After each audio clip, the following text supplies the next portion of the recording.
என்னங்க ஏலத்தையும் ஸ்டார்ட் பண்ணிட்டாங்க. ஒரு தடவை 2 தடவை சொல்ல ஆரம்பிச்சிட்டாங்க. காசும் பேரம் பேச ஆரம்பிச்சிட்டாங்க. நம்ம சிந்தாமணி 52 லட்சங்கிறாங்க. ஒரு சைடு 50 லட்சங்கிறாங்க. 52 லட்சங்கிறாங்க.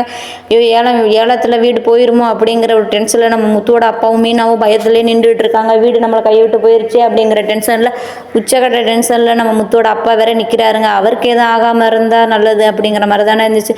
ஒரு கட்டத்துக்கு மேலே நம்ம மீனாவும் ஏழை விட ஆரம்பிச்சிட்டாங்கங்க. எங்கே தாங்க இருக்கீங்க, பணத்தை ரெடி பண்ணிட்டீங்களாங்க அப்படிங்கிற மாதிரி முத்து கால் பண்ணுறாங்க.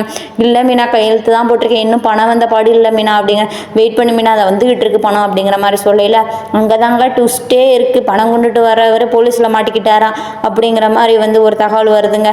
நம்ம முத்து என்ன என்னங்க சொல்கிறீங்க, என் சுச்சுவேஷன் தெரியாமல் அப்படிங்கிற மாதிரி. உடனே முத்து என்ன பண்ணுறாரு, நம்ம மீனா கால் பண்ணி, இந்த மாதிரி ஒரு இடத்துல பணத்தை வச்சுக்கிட்டு மாட்டிக்கிட்டாரா, நீ எப்படியாவது பணத்தை மீட்டுட்டு வந்து வேலை நிப்பாட்டிட்டு மீனா அப்படிங்கிற மாதிரி சொல்லி, நம்ம மீனாவும் உடனே சரிங்க நான் பேய போகிறேன் அப்படின்னு சொல்லிட்டு அங்கேருந்து மீனாவும் கிளம்பி போகிறாங்கங்க.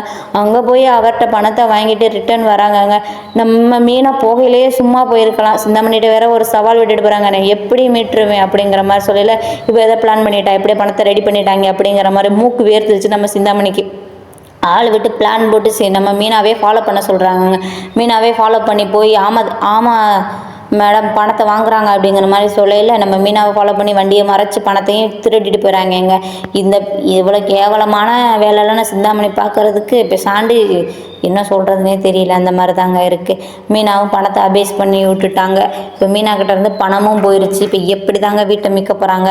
உடனே முத்துவுக்கும் கால் பண்ணுறாங்க. எப்படி நம்ம மீனாவும் முத்துவும் சேர்ந்து அந்த பணத்தை மீட்டு வீட்டை கொண்டு வந்து பணத்தை கொடுத்து வீட்டையும் மீட்டுருவாங்களா, இல்லை வீடு ஏலத்துக்கு போயிருமா? அதை விட பரிதாபம் என்னன்னா முத்துவோட அப்பாவுக்கு என்ன ஆகும் அப்படிங்கிற மாதிரி தாங்க போயிட்டுருக்கு. சரி, என்ன நடக்குதுன்னு நாளைக்கு பார்க்கலாம்.